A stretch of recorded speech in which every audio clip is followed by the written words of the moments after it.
ಬೆಂಗಳೂರಿಗರು ಎಚ್ಚೆತ್ಕೊಳ್ಬೇಕಾಗಿದೆ. ಹೊಸದಾದಂತ ಒಂದು guide lines ಅನ್ನ ಪೊಲೀಸರು ಜಾರಿ ಮಾಡ್ತಾ ಇದ್ದಾರೆ.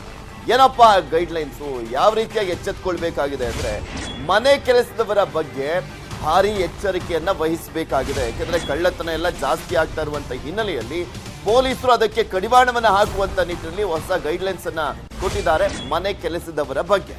ಇಲ್ಲಿ ಮನೆ ಕೆಲಸಕ್ಕೆ ನೇಮಕ ಮಾಡುವ ಮುನ್ನ ಮಾಹಿತಿಯನ್ನ ಕೊಡಬೇಕು. ಆಯಾ ಪೊಲೀಸ್ ಠಾಣಾ ವ್ಯಾಪ್ತಿಯಲ್ಲಿ ನೀಡಬೇಕಾಗಿದೆ ಮಾಹಿತಿಯನ್ನ.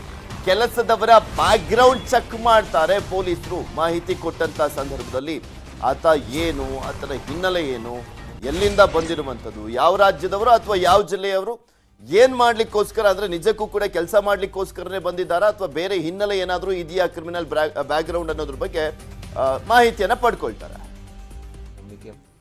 ಇತ್ತೀಚೆಗೆ ದಕ್ಷಿಣ ವಿಭಾಗದಲ್ಲಿ ಮನೆ ಕಳ್ಳತನಗಳು ಬಹಳ ಹೆಚ್ಚಾಗಿದ್ದಾವೆ. ಅದರಲ್ಲಿ ಸುಮಾರು ಕಡೆ ಒಂಟಿ ಮನೆ ಅಥವಾ ಮನೆಯಿಂದ ಹೊರಗಡೆ ಹೋದಾಗ ಮಾಲೀಕರು ಆವಾಗ ಮನೆಯಲ್ಲಿ ಇದ್ದ ಕೆಲಸ ಮಾಡೋವರೇ ಬೇರೆ ಗ್ಯಾಂಗ್ಸ್ ಜೊತೆಗೆ ಸೇರಿ ಮನೆ ಕಳ್ಳತನ ಮಾಡಿದ್ದಾರೆ.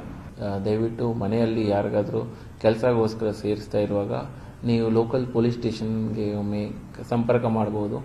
ಮತ್ತು ಯಾರು ಕೆಲಸ ಮಾಡ್ತಾರೆ ಅವರದ್ದು criminal background, criminal history check ಮಾಡಿ ನಿಮಗೆ.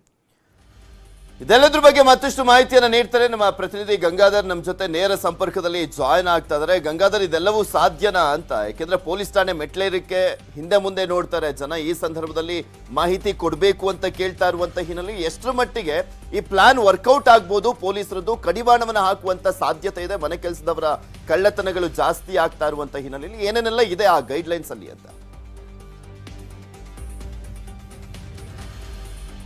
ಪೃಥ್ವಿರಾಜ, ಇತ್ತೀಚಿನ ದಿನಗಳಲ್ಲಿ ಬೆಂಗಳೂರಿನಲ್ಲಿ ಮನೆಗಳತನ ಪ್ರಕರಣಗಳು ಕೂಡ ಹೆಚ್ಚಾಗ್ತಾ ಇದೆ. ಆದರೆ ಬಹುತೇಕ ಪ್ರಕರಣಗಳು ಇತ್ಯರ್ಥ ಆದ ಸಂದರ್ಭದಲ್ಲಿ ಆ ಪ್ರಕರಣಗಳ ಯಾರು ಒಂದು ಕಳ್ತನ ಮಾಡಿರ್ತಾರೆ ಅವರೆಲ್ಲ ಬಹುತೇಕವಾಗಿ ಅದೇ ಮನೆಯಲ್ಲಿ ಕೆಲಸ ಮಾಡ್ತಾ ಇರುವಂತದ್ದು. ಇತ್ತೀಚಿನ ದಿನದಲ್ಲಿ ನೋಡಬಹುದು ನೇಪಾಳಿ ಗ್ಯಾಂಗು ಸಹ ಮತ್ತೆ ಏನು ಒರಿಸ್ಸಾ ಗ್ಯಾಂಗು ಈ ತರ ವ್ಯಕ್ತಿಗಳು ಮನೆಗಳಲ್ಲಿ ಕೆಲಸ ಮಾಡಿಕೊಂಡು ಅವರಿಗೆ ನಂಬಿಕಸ್ಥ ರೀತಿಯಲ್ಲಿ, ಮಾಲೀಕರಿಗೆ ನಂಬಿಕಸ್ಥ ರೀತಿಯಲ್ಲಿ ಅವ್ರ ಜೊತೆ ಕೆಲಸ ಮಾಡಿಕೊಂಡು ಸುಮಾರು ಕೇವಲ ಬಂದಂತಹ ಸಂದರ್ಭದಲ್ಲಿ ಕೇವಲ 1 ತಿಂಗಳು 2 ತಿಂಗಳ ಅಂತರದಲ್ಲೇ ಆ ಮನೆಯಲ್ಲಿ ಯಾರಿದ್ದ ಇಲ್ಲದಂತ ಸಂದರ್ಭದಲ್ಲಿ ಮನೆಯಿಂದ ಎಲ್ಲ ದೋಚಿಕೊಂಡು ಎಸ್ಕೇಪ್ ಆಗುವಂತ ಅನೇಕ ಘಟನೆಗಳು ಇತ್ತೀಚಿನ ದಿನಗಳಲ್ಲಿ ಬೆಂಗಳೂರಿನಲ್ಲಿ ನಡೆದಿದೆ. ಇದನ್ನ ಪೊಲೀಸ್ ಇಲಾಖೆ ಬಹಳ ಗಂಭೀರವಾಗಿ ತೆಗೆದುಕೊಂಡಿರುವಂತದ್ದು. ಅದಲ್ಲದೆ ಆ ಮಾಲೀಕರನ್ನ ಕೇಳಿದಂತಹ ಸಂದರ್ಭದಲ್ಲಿ ಆ ಕೆಲಸಕ್ಕೆ ಬರುವಂತರ ಬಗ್ಗೆ ಯಾವುದೇ ರೀತಿಯ ಪೊಲೀಸರಿಗೆ ಮಾಹಿತಿಯನ್ನ ಕೊಟ್ಟಿರೋದಿಲ್ಲ. ಮತ್ತೆ ಅವರ ಹಿನ್ನೆಲೆ ಮತ್ತೆ ಡಾಕ್ಯುಮೆಂಟ್ಸ್ ಕೂಡ ಏನು ತೆಗೆದುಕೊಂಡಿರಲ್ಲ. ಕೆಲಸಕ್ಕೆ ಯಾರೋ ಬಂದ್ರು ಸೇರಿಸಿಕೊಂಡ್ವಿ ಅನ್ನೋ ನಿಟ್ಟಿನಲ್ಲಿ ಕೆಲ ಮಾಲೀಕರು ಉತ್ತರವನ್ನ ಕೊಡ್ತಾ ಇದ್ರು. ಹೀಗಾಗಿ ಇದನ್ನ ಬಹಳ ಗಂಭೀರವಾಗಿ ಪೊಲೀಸ್ ಇಲಾಖೆ ತೆಗೆದುಕೊಂಡಿರುವಂತದ್ದು. ಯಾರು ಆಯಾ ಠಾಣಾ ವ್ಯಾಪ್ತಿಯಲ್ಲಿ ಈಗಾಗಲೇ ಸೂಚನೆಯನ್ನ ಕೊಟ್ಕೊಂಡಿದ್ದಾರೆ. ಮತ್ತೆ ಯಾರು ಮನೆ ಕೆಲಸಕ್ಕೆ ಹೊಸಬರನ್ನ ಸೇರಿಸಿಕೊಳ್ಳುವಂಥದ್ದು ಹೊರ ರಾಜ್ಯದವರಾಗಿರ್ಬೋದು ಅಥವಾ ರಾಜ್ಯದಲ್ಲಿ ಬೇರೆ ಬೇರೆ ಜಿಲ್ಲೆಗಳಿಂದ ಬರುವಂತವರಾಗಿರ್ಬೋದು ಅಥವಾ ಪ್ರಮುಖವಾಗಿ ನಾರ್ತ್ ಇಂಡಿಯನ್ಸ್ ಪ್ರಮುಖವಾಗಿ ಬಂದಂತಹ ಸಂದರ್ಭದಲ್ಲಿ ಅವರ ಡೀಟೇಲ್ಸ್ ಅನ್ನ ತೆಗೆದುಕೊಳ್ಬೇಕು. ಮತ್ತೆ ಜೊತೆಗೆ ಆಯಾ ಠಾಣಾ ವ್ಯಾಪ್ತಿಗೆ ಹೋಗಿ ಆ ಪೊಲೀಸ್ ಠಾಣೆಗೆ ವ್ಯಾಪ್ತಿ ಹೋಗಿ ಅವರಿಗೆ ಅವರ ಡಾಕ್ಯುಮೆಂಟ್ಸ್ ಅನ್ನ ಕೊಟ್ಟು ಮತ್ತೆ ಫಿಂಗರ್ ಪ್ರಿಂಟ್ ಅನ್ನ ಕೂಡ ಚೆಕ್ ಮಾಡಬೇಕಾಗುತ್ತೆ.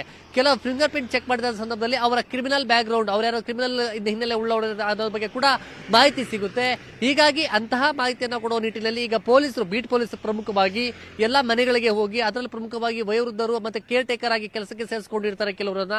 ಅಂತವ್ರು ಇದ್ದಂತಹ ಸಂದರ್ಭದಲ್ಲಿ ಮನೆಗೆ ಹೋಗಿ ಮತ್ತೆ ಅಪಾರ್ಟ್ಮೆಂಟ್ ಅಸೋಸಿಯೇಷನ್ ಆಗಿರ್ಬೋದು ಮತ್ತೆ ಬೀದಿಗಳಲ್ಲಿ ಕೂಡ ಪೊಲೀಸರು ಒಂದು ಸಭೆಗಳನ್ನ ಮಾಡಿ ಈ ರೀತಿಯ ಮಾಹಿತಿಯನ್ನ ಕೊಡ್ತಾ ಇದ್ದಾರೆ. ಯಾರೇ ಕೆಲಸಕ್ಕೆ ಸೇರಿಸಿಕೊಳ್ಳುವ ಮುನ್ನ ಪೊಲೀಸರಿಗೆ ಮಾಹಿತಿಯನ್ನ ಕೊಟ್ಟು ಅವರ ವೆರಿಫಿಕೇಶನ್ ಅನ್ನ ಮಾಡಿಸಿಕೊಳ್ಳೋದು ಕಡ್ಡಾಯ ಮಾಡ್ಕೊಳ್ಬೇಕು. ಮುಂದಿನ ದಿನಗಳಲ್ಲಿ ಏನಾದರೂ ಕೆಲಸಕ್ಕೆ ಸೇರಿಸಿಕೊಂಡ್ರೆ ಅದು ಏನಾದರೂ ಅಪಾಯಗಳಾದ್ರೆ ಅದಕ್ಕೆ ನೀವೇ ಹೊಣೆ ಅನ್ನೋ ರೀತಿಯಲ್ಲಿ ಅವರಿಗೆ ಎಚ್ಚರಿಕೆ ಮತ್ತೆ ಸೂಚನೆ ಕೊಡುವಂತ ಕೆಲಸವನ್ನ ಇವತ್ತು ಪೊಲೀಸ್ ಇಲಾಖೆ ಮಾಡ್ತಾ ಇರುವಂತದ್ದು. Prithviraj, okay, thank you Gangadhar ನಿಮ್ಮೆಲ್ಲ ಮಾಹಿತಿಗಾಗಿ.